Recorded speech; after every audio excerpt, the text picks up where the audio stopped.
Okay, so this is for case 2, repeated linear factors. The difference between case 1 and case 2 is that in case 2 we have linear factors, but it appears more than 1 in the denominator. So that's why it is called repeated linear factors. For example, 2x plus 1 all over x minus 1 quantity squared. So to associate this by partial fraction, we have a over x minus 1 plus b over the square of x minus 1, since the linear factor x minus 1 is repeated twice. Also, if we have 1 over x to the fourth minus x cubed, first we factor out x cubed. We have x cubed times x minus 1.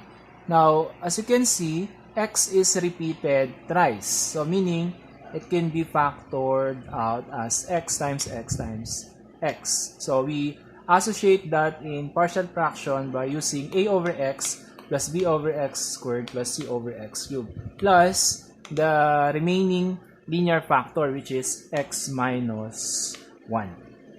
Okay? Now, let's have an example, applying case 2, integral of x to the fourth plus 1 dx all over x squared times the quantity x plus 1 squared. Now, before we apply the partial fraction, first, you need to identify first the given fraction, whether it is improper or proper fraction. If it is improper fraction, you need to divide the fraction first. Now, when do we say that it is improper?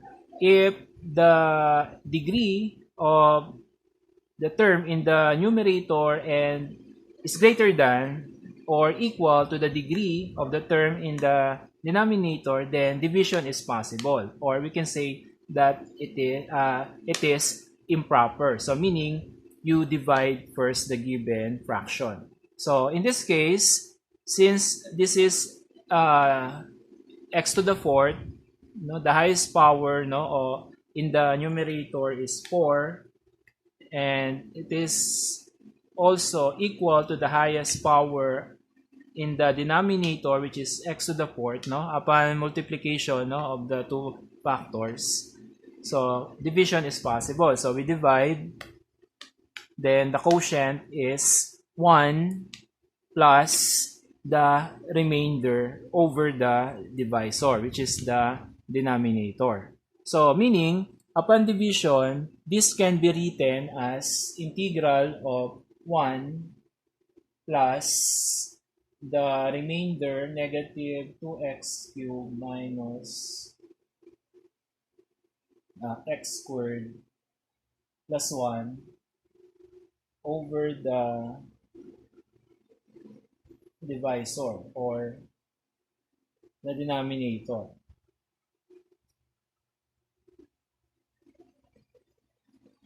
Now, to integrate, as you can see, the first term is 1 dx. So the integral is x. However, the second term is quite complicated, as you can see. So to evaluate, we will now apply case 2. Why case 2? Because we have linear factors and they are both repeated, X is repeated twice and x plus 1 is also repeated twice. So to resolve using partial fraction, let us consider the second term.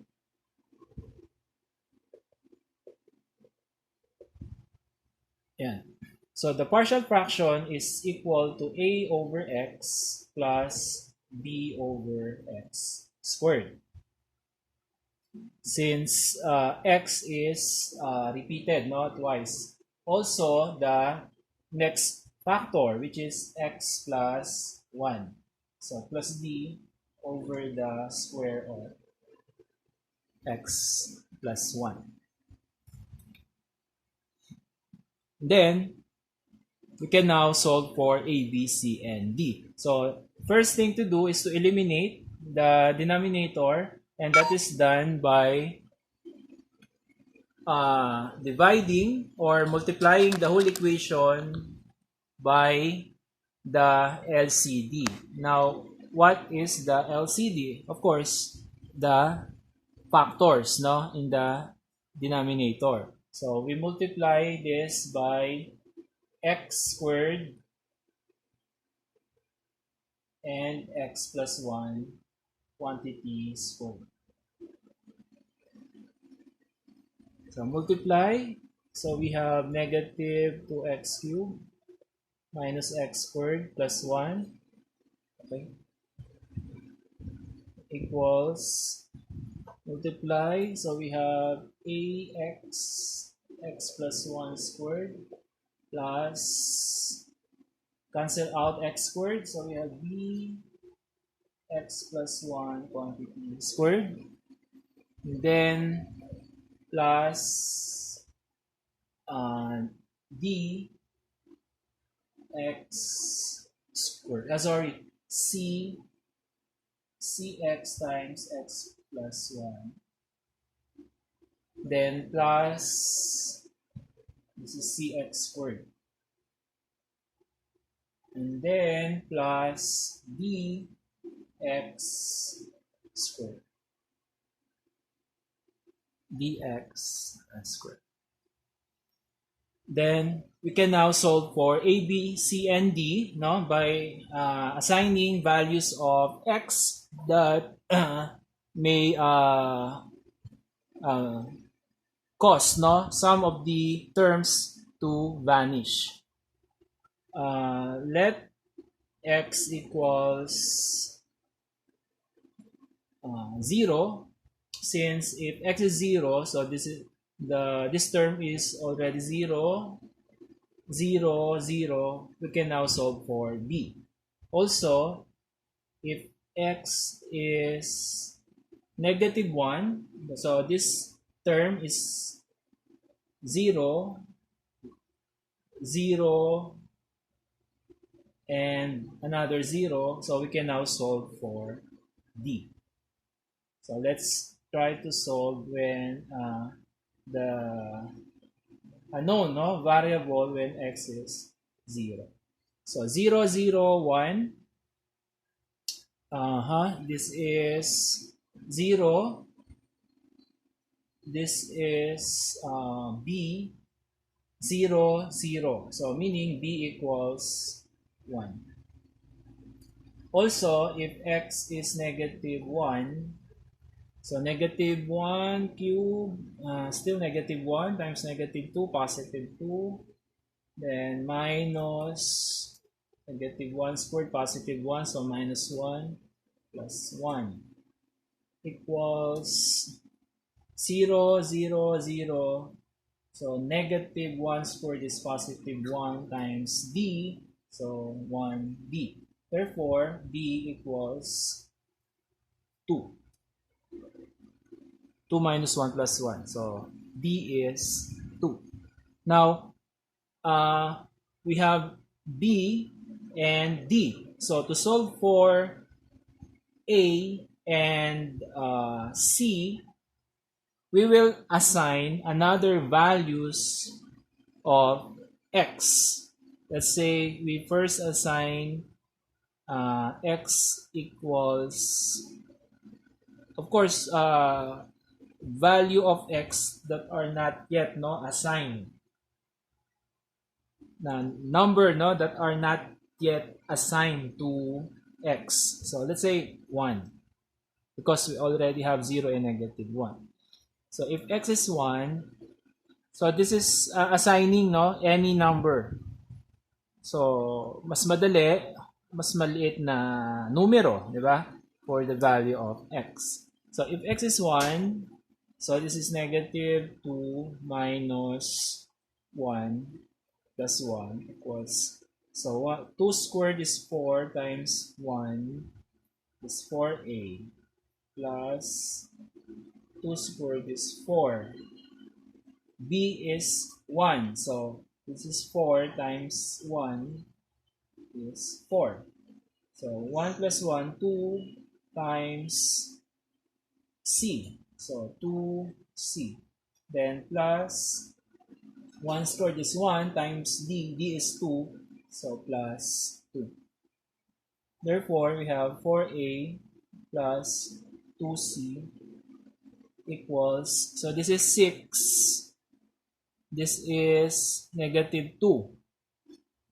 So negative 2 minus 6 is negative 8. Then another value of x. So we have 0, negative 1, 1. So let's say positive 2. Any number, you can assign, no? Any number for x. So if x is 2,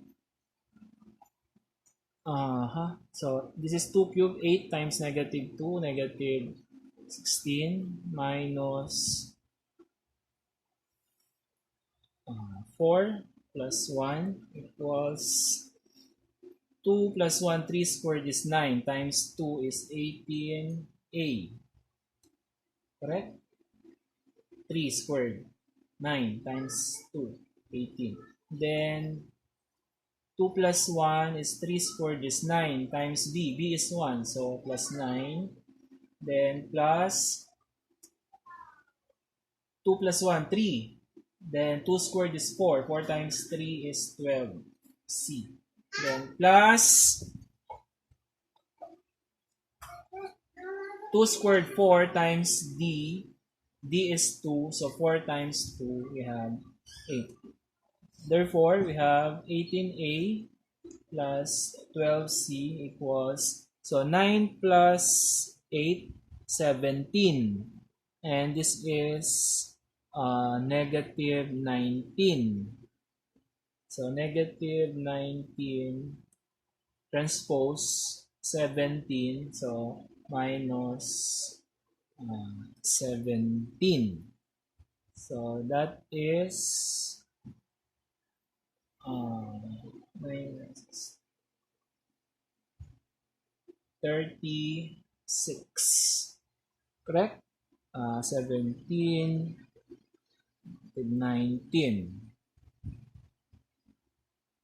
So 36. So we have negative 36.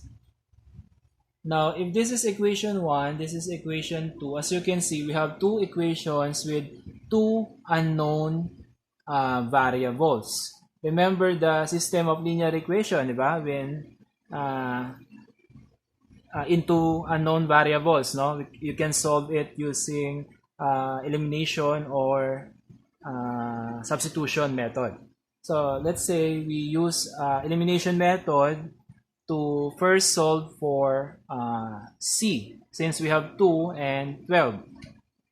So to eliminate C, we will multiply equation 1 by, this is 2, this is 12. So equation 1 multiplied by 6. And then subtract it to equation 2.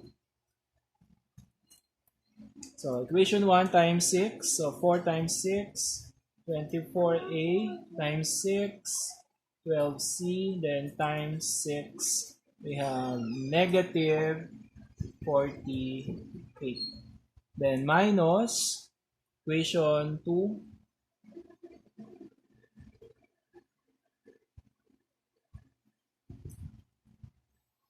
so change the sign of the subtrahend and proceed to addition. Okay, so this is 6a.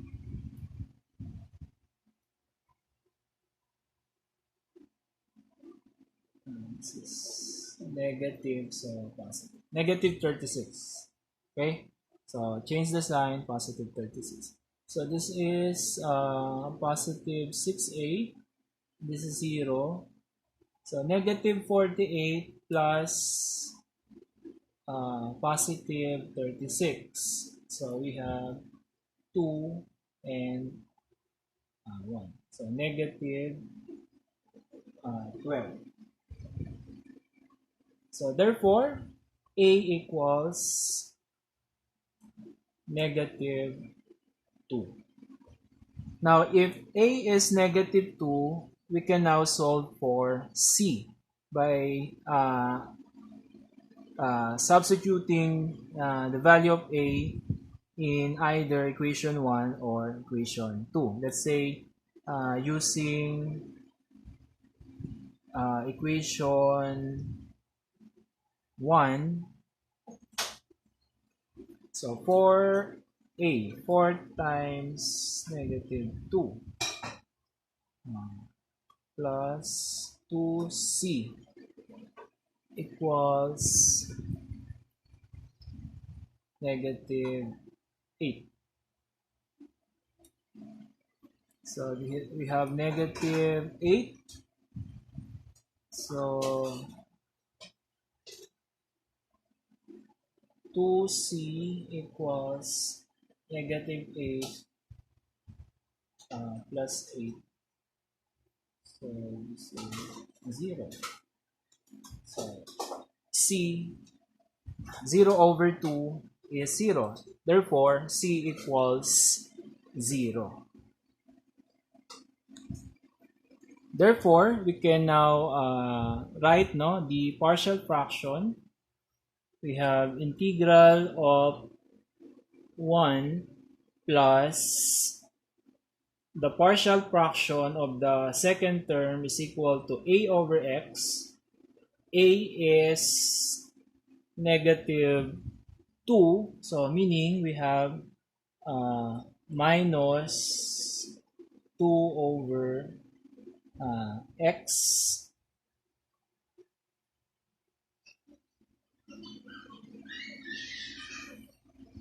then plus B over X squared. Our B is 1. So B is 1. So plus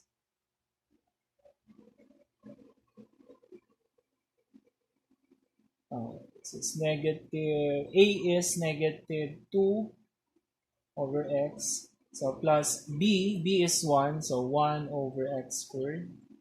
And then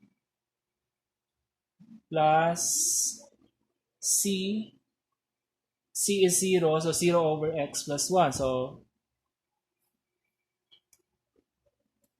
we do not write it anymore since it is equal to 0. Then plus D is 2, so 2 over X plus 1 quantity squared dx.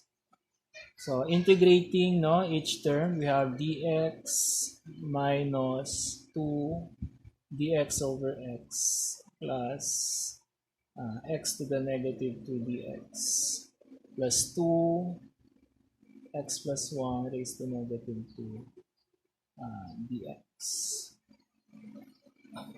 Integral of dx is x minus 2.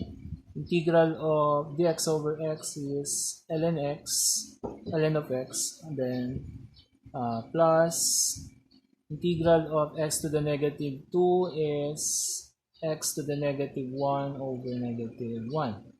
N plus 1, over n plus 1. Then plus 2, u is x plus 1, du equals dx. So we apply the general power formula, which is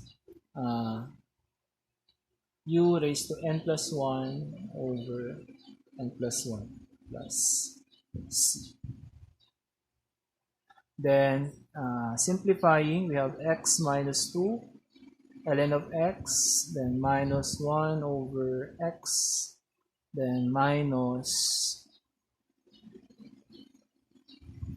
2 over x plus 1, since it is raised to negative 1, then plus c.